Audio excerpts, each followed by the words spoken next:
Start करिए. Good morning to everybody. Today we will discuss about set theory. From very ancient times, it is a undefined term, set. What is set? It is a collection of well defined objects. I am not telling about definition. Set is a collection of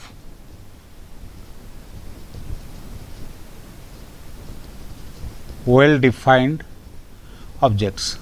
Now the question comes, what is the meaning of well defined? Suppose somebody will tell you to write the names of all big rivers of India. This word big is not well defined, because big in which sense? Lengthwise or breadthwise. So there is no yardstick that big is defined. Similarly, if somebody will tell you to collect all the tallest persons of this world, it is very difficult to collect all the tallest persons of this world. So suppose I will write like this. Here we are collecting the elements, natural numbers 1, 2, 3, 4. It is well defined. So set is a collection of well defined objects, and these objects are called members, or you can say elements of the set. Usually a set is denoted by capital letters. Nowhere you can find that it is denoted as a small letter. So set is always denoted by capital letter.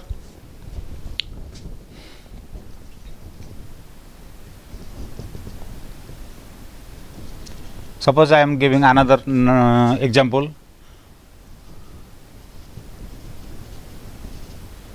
Like this. Ramo, a person's name. Frog, a creature. Snake, that is also another reptile. So this is also a set, because all are having no similar properties, but still then it is a set because they are all well defined terms. Method of representation of a set. Generally there are two methods to represent a set. Number one, tabular method or roster method, and second one is set builder method or specific method. There are two methods to represent a set. Number one, tabular method or roster method. Second one, set builder method or specific method. Now I will come to the point. What is your tabular method?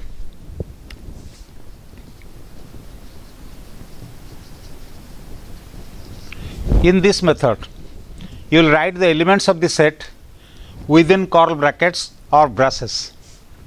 Like this, A having elements 1, 2, 3, 4. This method of representation is called tabular method or roster method. In this method, the elements of the set are written within curly brackets, or in some of the books, braces. In this method, the elements of the set are written within curly brackets as follows.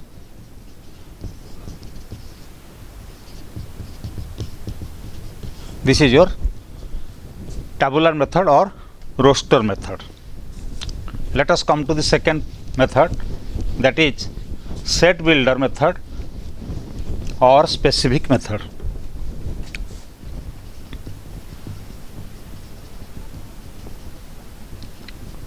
Suppose if you are asked to write the set of real numbers, it is very difficult to write all the members of the set of real numbers.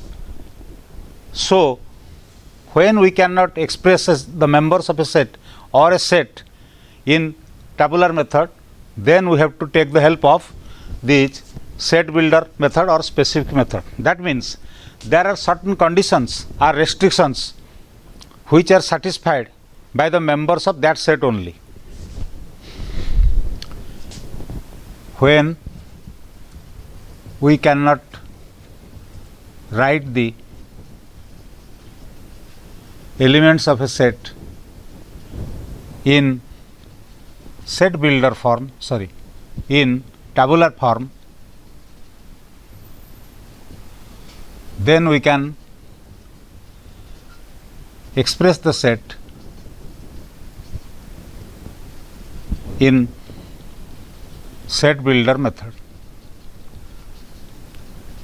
In this method, there are certain restrictions. In this method, there are certain restrictions or conditions which are satisfied by the members of that set only. Suppose A is a set of all x such that x is a natural number less than 7. That means 1, 2, 3, 4, 5, 6. These are the members of this set only. That means there is a restriction. The number or elements of this set must be a natural number. Subject to the condition, it must be less than 7. And this is reading as set of all x. We'll read it. Set of all x. This line is standing for such that x is a natural number less than 7. Suppose set of all x such that x square minus 1 equal to 0. So, what are the solutions of this set? Solution of this equation, x equal to plus 1 and minus 1.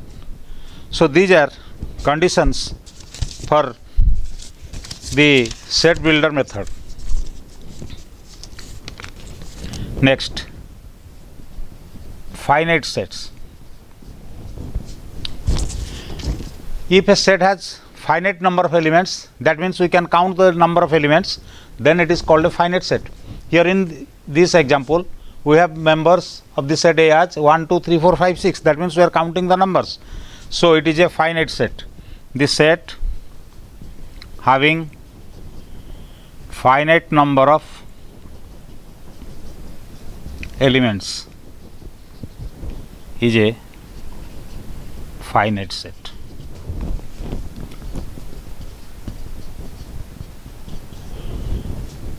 A having elements ABC is a finite set. Next, infinite set. If the number of elements of a set is infinite, then it is called an infinite set. For example of infinite sets, set of naturals, n. N stands for, you all know, set of naturals 1, 2, 3, 4 and so on. Set of rationals,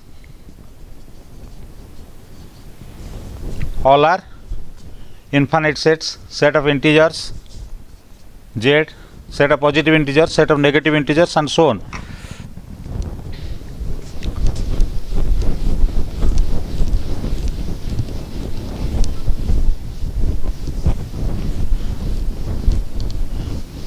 Then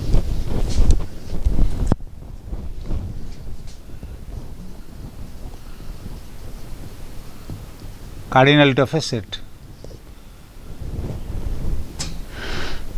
Suppose in this example, A having elements 3, 5, 7, 9. How many numbers are present in this? How many elements are present in this set? They are 4 in number.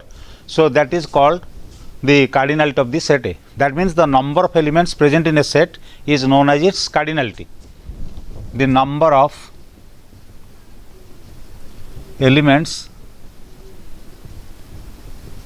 present in a set is called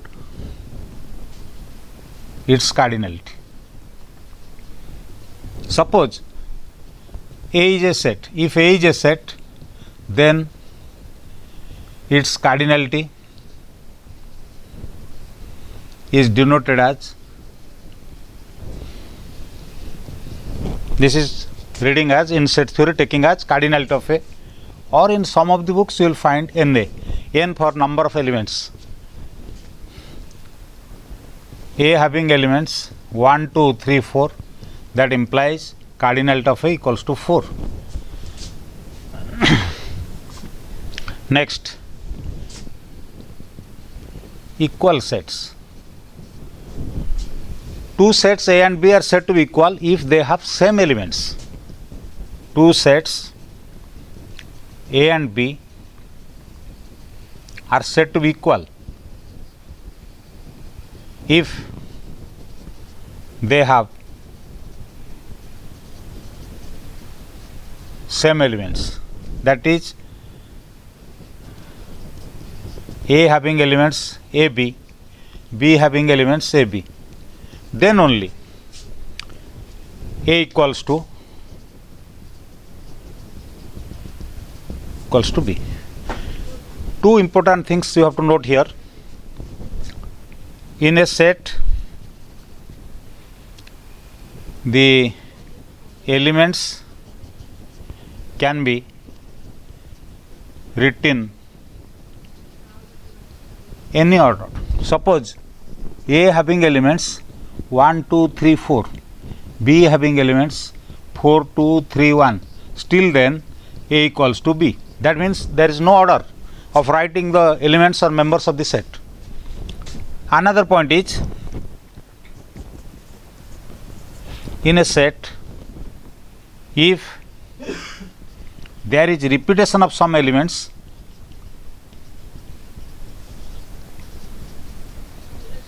then order is not changed. Order means number is not changed. Suppose A having elements, B having elements A, so here A equals to B.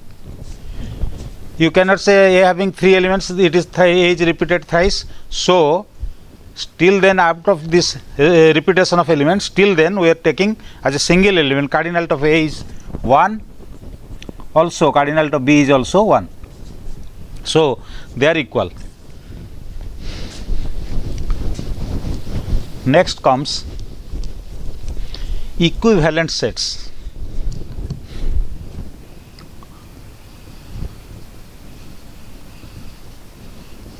Two sets A and B are said to be equivalent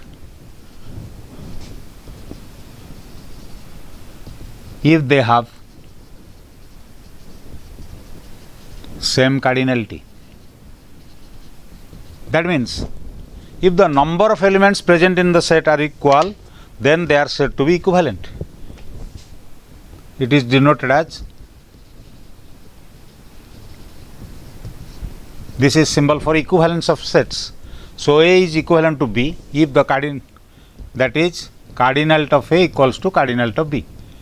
Suppose example, A having elements 1, 2, 3, 4, B having elements P, Q, R, S. First set having the elements in digital form, second one having the elements in alphabet forms. Still then cardinality of A equals to 4, cardinality of B is also 4, so A is equivalent to B. In the previous example, cardinality of A equals to 1, cardinality of B also equals to 1. They are equal sets, so also they are equivalent. So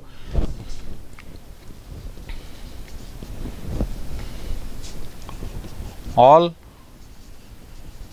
equal sets are equivalent, but all equivalent sets are not equal. So, in this example they are equivalent, and in this case they are also equivalent, so also equal.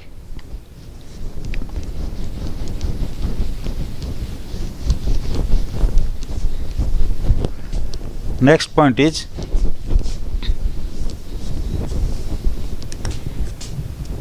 empty set.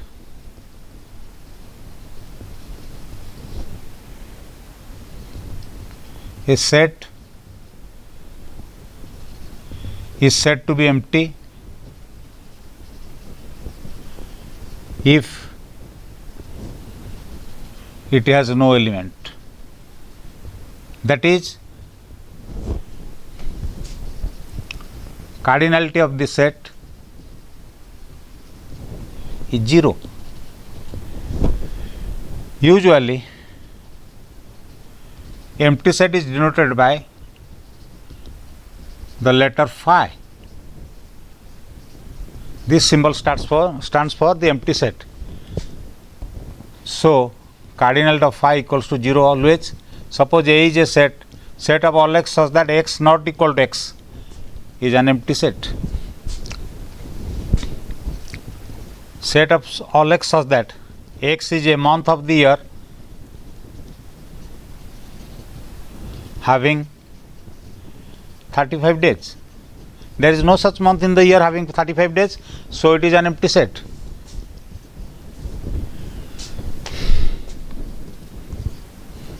Set of all x such that x is a natural number less than 0. So, all are the empty sets.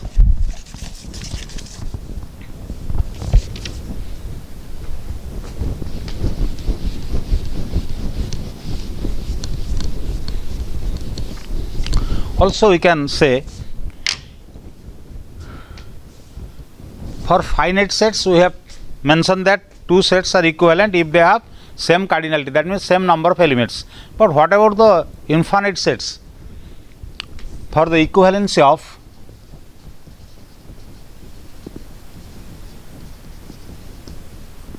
infinite sets, the number of elements is not countable. We cannot count the elements. For the equivalence of infinite sets, if there exists a 1-1 correspondence between the elements of the sets, then they are equivalent. Suppose in primitive age, when there is no counting number system, people does not know to count. In those days, a person when goes to the jungle with his cows, so he has to keep one cow to one stone. So, as many as cows in this herd, he has as many as number of stones. That means there is a 1-1 correspondence between the cows and the set of stones. So, that means that is a 1-1 correspondence. Therefore, in that case they are said to be equivalent. Next comes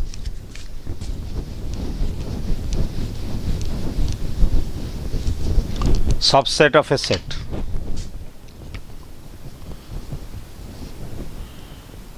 If A and B are two sets, then A is a subset of B if all the elements of A are present in B. As for example, A having elements 1, 2, 3, B having elements 1, 2, 3. In that case, A is a subset of B. Symbol for subset. In some of the books you will find, in this case, the symbol for subset is like this, and B can be written as B contains A, or B is the superset of A. Suppose I will consider another example, A having elements 1, 2, 3, B having elements 1, 2, 3, 4. That means there is one extra element 4 present in B but not in A. In that case, A is a proper subset of B. So, A is a proper subset of B if there exists at least one more element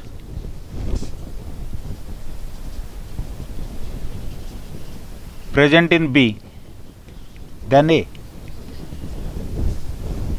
Give the importance to this word at least. At least means the minimum number of extra elements in B should be 1. There may be more than one elements extra present in B which are not present in A. In that case, some of the books are like this. This is proper subset. The books which are used subset by equality sign, so they are using proper subset as this, like this. So anyway, subset means if all the elements of a set are present in another set, then the first set is said to be a subset of second one. I have explained proper subset means there should be some extra elements inside the superset which are not present in the set A. In both the cases, B is called the superset of A.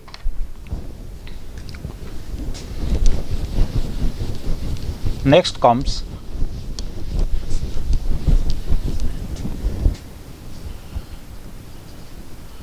universal set.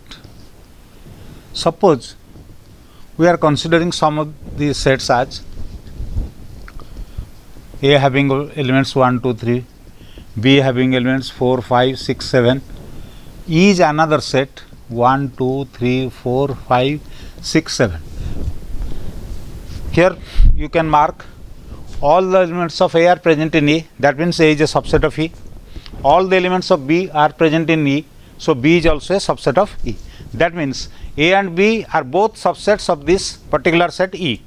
So E is functioning as an universal set of for the sets A and B. So if all the sets under consideration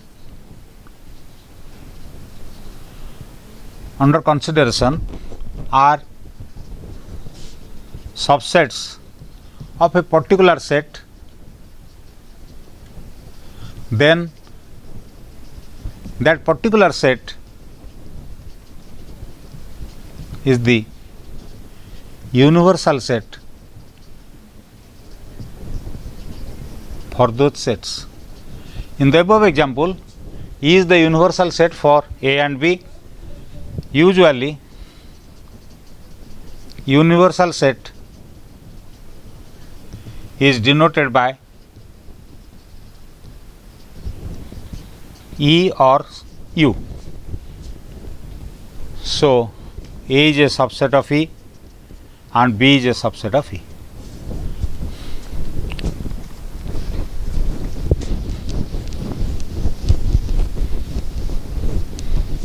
Next comes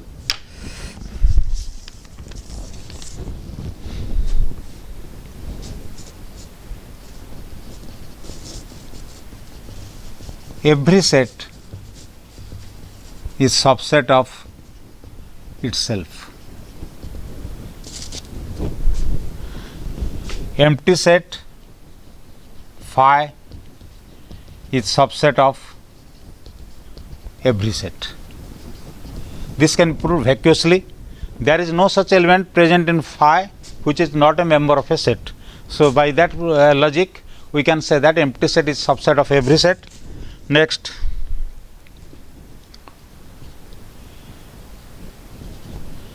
A subset of B, B subset of C implies A is subset of C.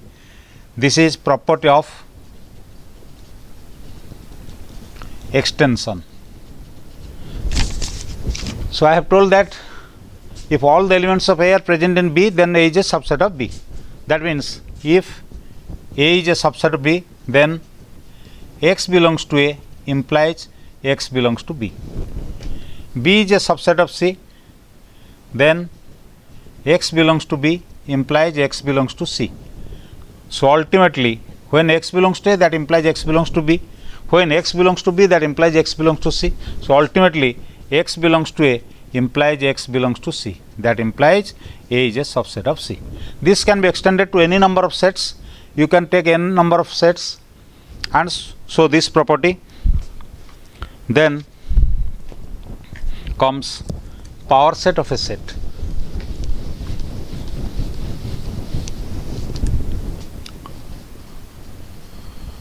Power set of a set. The set of all subsets of a set is called its power set. That is, if A is a set, then its power set is denoted by PA, where PA is set of all x such that X is a subset of A. Taking all the subsets of this set into consideration, that will constitute a new set that is called power set of A. Suppose example, A having elements 1, 2. So what are its subsets? Empty set is subset of every set. So by that rule, phi is subset of A. The set having only one element, 1 is a subset, 2 is a subset, and the set itself is a subset of. Therefore, all are members of power set of A. So here there is a powerful theory. Here cardinality of A equal to 2, that implies cardinality of PA equals to 4, that is 2 square. So in general, if a set has n number of elements, then its power set has 2 to the power n number of elements. Another term, singleton set. Set having only one element is called a singleton set. Here, this set having only one element 1, this one having element 2, they are all singleton sets. Mark the difference. Here first is empty set, second one is a singleton set having the element phi. So this is the basic difference between these two sets. Now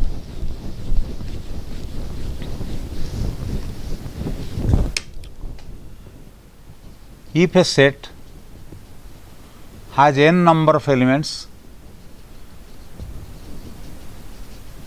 then its power set has 2 to the power n number of elements. We will prove this. We will prove this by the method of induction.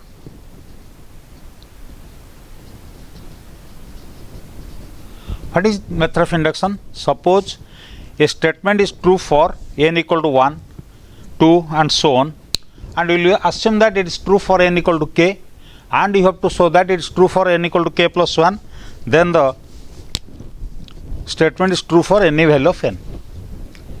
So if A having elements only one elements A, that implies cardinality of A equal to 1, PA having elements phi and the set itself, that is 2, that is 2 to the power 1.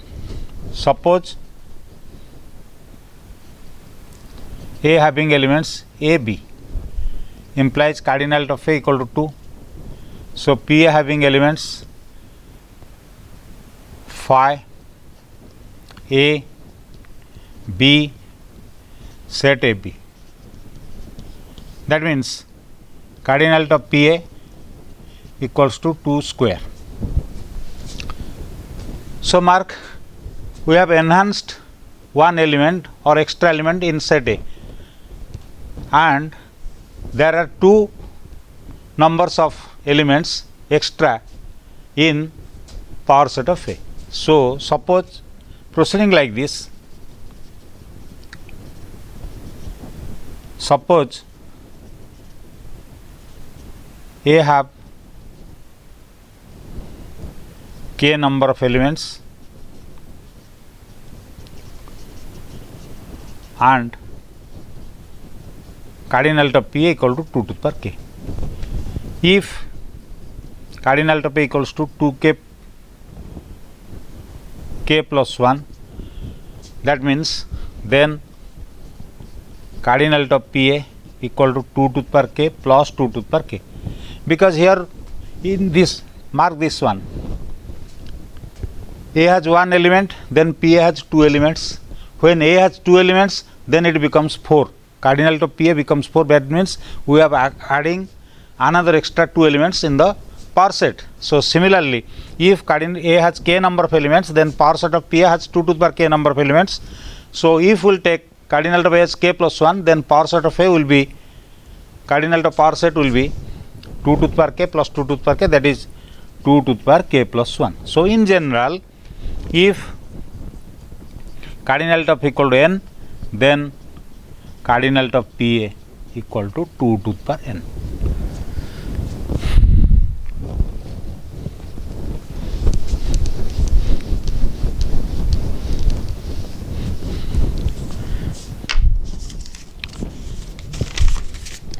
One question, write this set in tabular form or specific form.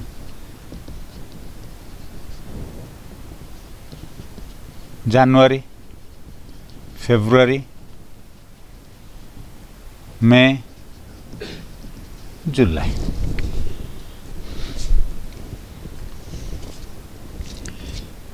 This is in tabular form, so we can write it specific form as set of all x such that x is a month of the year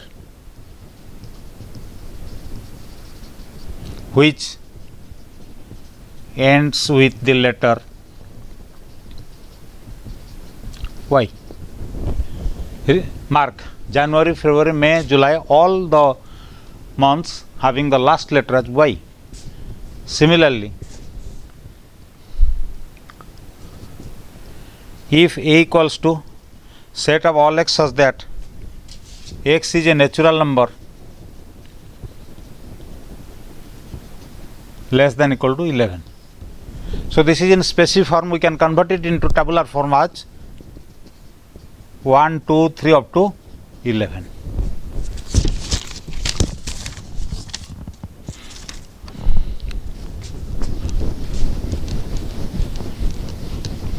Students, you all know about algebraic operations which are used in our day-to-day life: plus, minus, multiplication and division. These are four basic operations we are used in algebra. Similarly, there are some basic operations in set theory. They are union and intersection. Operations of set theory.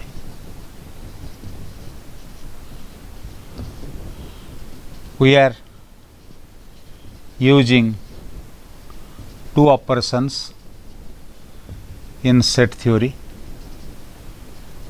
Number one, union, symbol is like this. Number two, intersection.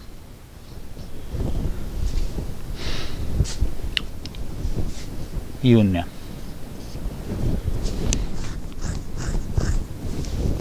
If A and B are two sets, then A union B represents the elements which are present in A or B. So A union B is the set of all x such that in specific form x belongs to A or x belongs to B.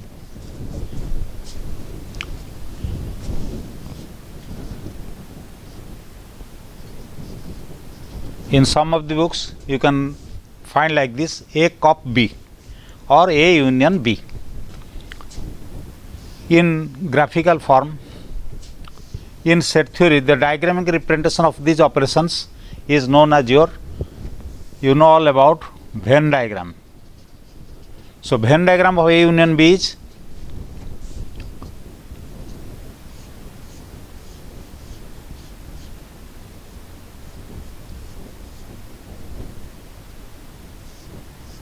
this is your A union B.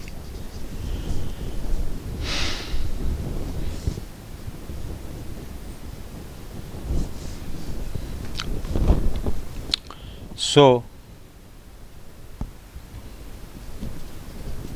A having elements 1, 2, 3, B having elements 3, 4, 5, 7, then A union B, that is 1, 2, 3, 4, 5, 7.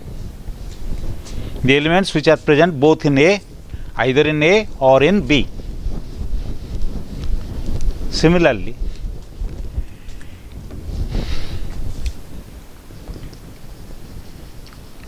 intersection for two sets A and B, their intersection is denoted as like this, or A cap B, that is first one is A cop B, second one is A cap B, where A intersection B, set of all x such that x belongs to A and x belongs to B. That means the common elements of both A and B.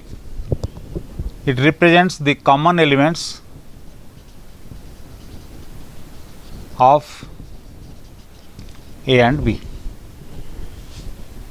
Suppose by Venn diagram, if A and B are two sets, then this is your A intersection B.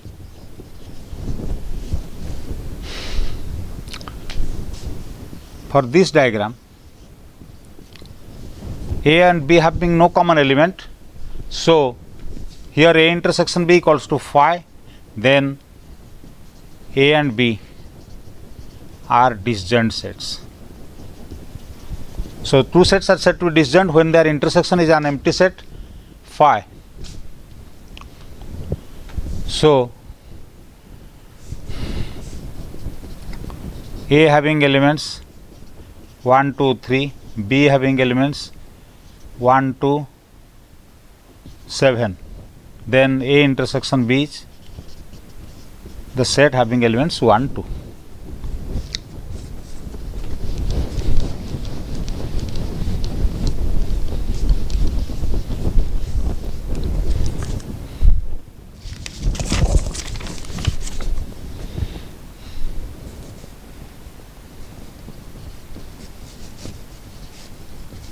A is subset of A union B. For this, let x belongs to A. We can write x belongs to A or x belongs to B. That implies x belongs to A union B. We have started that with the condition that x is an element of A, and we reached that x is an element of A union B.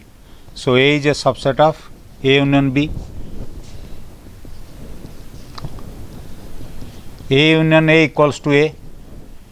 Let x belongs to A union A, that implies x, double implication x belongs to A or x belongs to A, double implication you can write x belongs to A.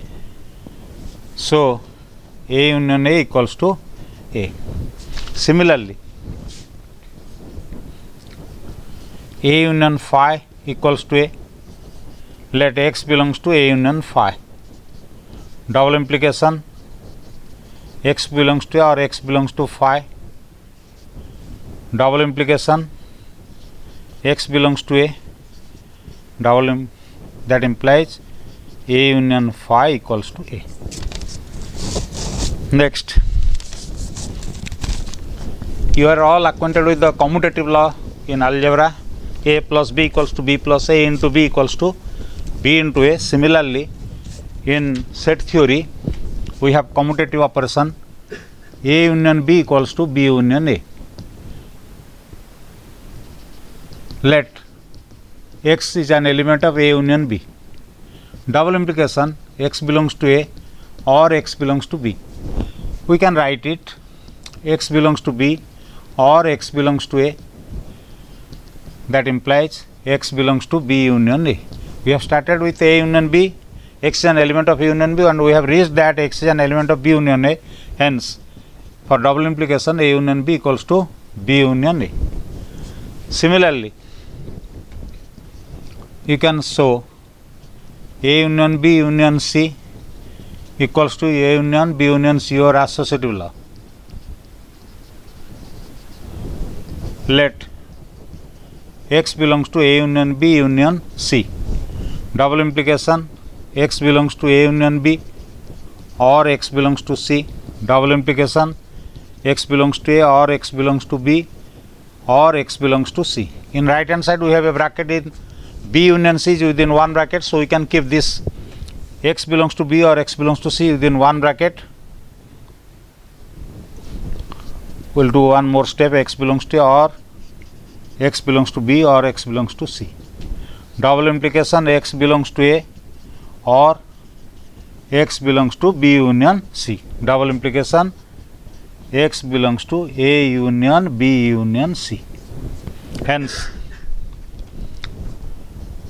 A union B union C equals to A union B union C. This is our associative law for union.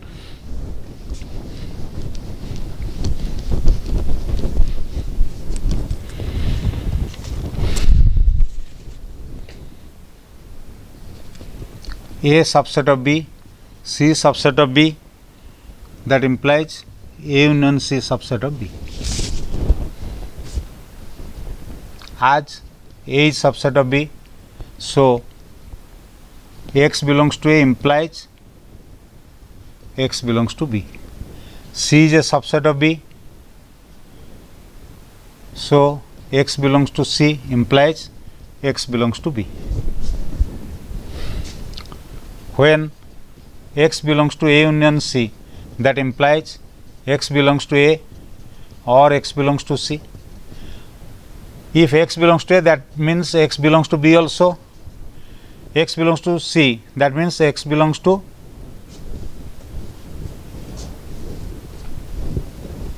B also. That implies X belongs to B, that implies A union C is a subset of B. Another question, you can A subset of B, C subset of D implies A union C subset of B union D. As A subset of B, then X belongs to A implies X belongs to B. C is subset of D, that implies X belongs to C implies X belongs to D. Let X belongs to A union C, that implies X belongs to A or X belongs to C. Whenever X belongs to A, that implies X belongs to B. Whenever X belongs to C, that implies X belongs to D. That implies X belongs to B union D. Hence, A union C is a subset of B union D.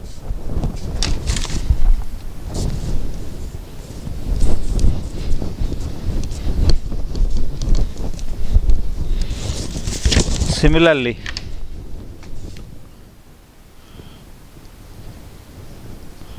properties of intersections.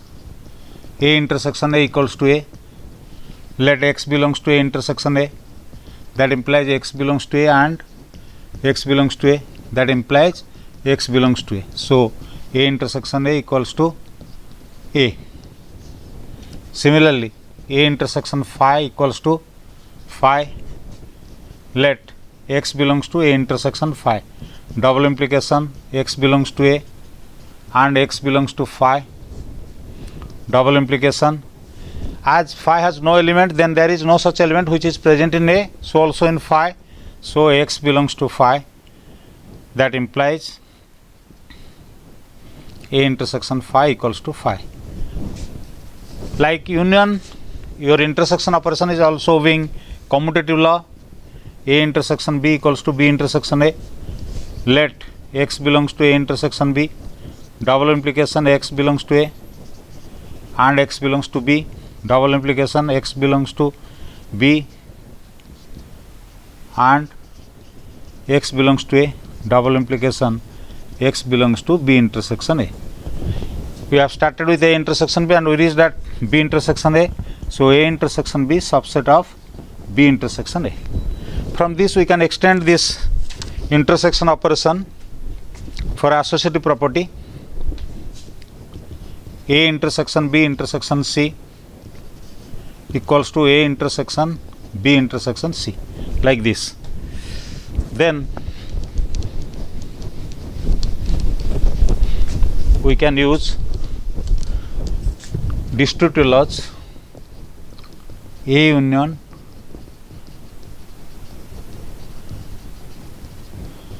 B intersection C equals to A union B intersection A union C. Let x belongs to A union B intersection C. Double implication, x belongs to A or x belongs to B intersection C. Double implication, x belongs to A or x belongs to B and x belongs to C. Double implication, x belongs to A or x belongs to B and x belongs to A or x belongs to C.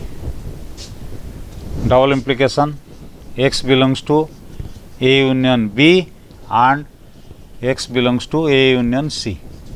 Double implication, x belongs to A union B intersection A union C. Hence, A union B intersection C equals to A union B intersection A union C. So, this first operation is union outside the bracket, therefore, it is called union is distributive over intersection. Similarly, you can prove by yourself A intersection B union C equals to A intersection B union A intersection C.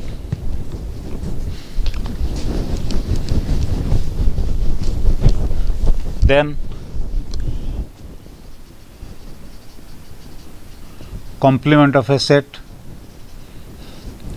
If A is a set and E is its universal set, then complement of A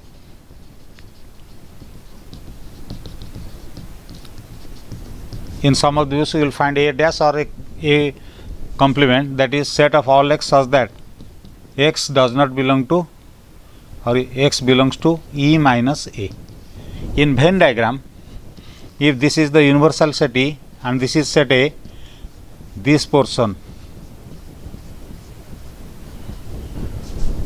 is your A complement. That means the elements which are present in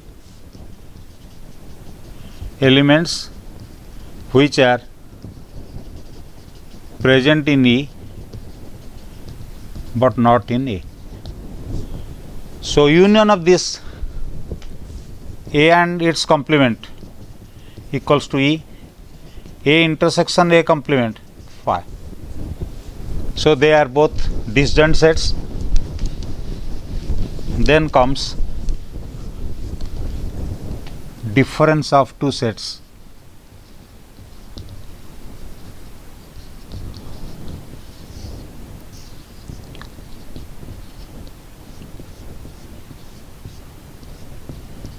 This is A difference B. A difference B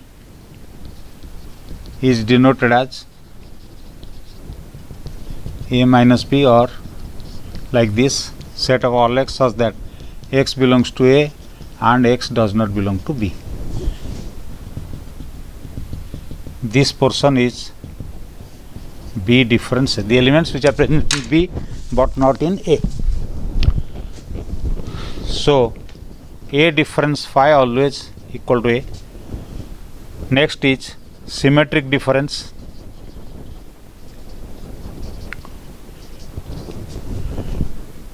For two sets A and B, A triangle B, this is reading as symmetric difference of A and B, that is set of all x such that x belongs to A union B minus A intersection B. Or in some of the books you will find set of all x such that x belongs to A minus B union B minus A. That means either present in A or in B but not the common element.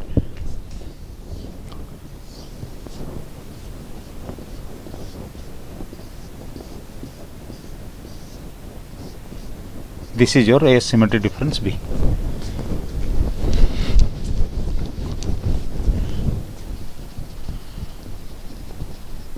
Cross product of two sets. If A and B are two sets, then A cross B is called cross product of A and B. In some of the books it is also they are called also Cartesian product of A and B. So A cross B denotes set of all order pairs. This is reading as order pairs xy such that x belongs to A, y belongs to B. That means it is a two-dimensional coordinate system xy for A cross B cross C. That means when three sets are involved, we have a triplet xyz such that x belongs to A, y belongs to B, z belongs to C.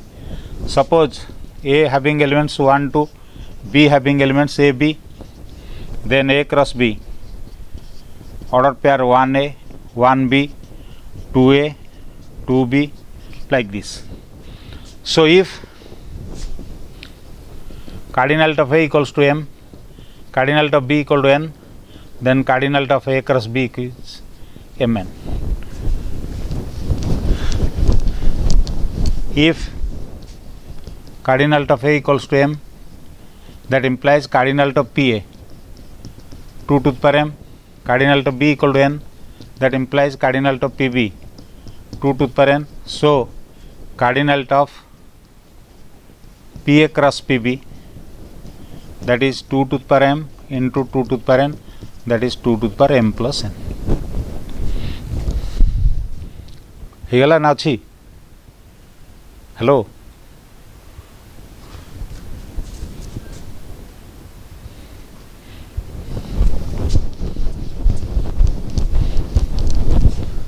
ହେଇଗଲା ତ? ହଁ ମୁଁ ସେ ହଉ।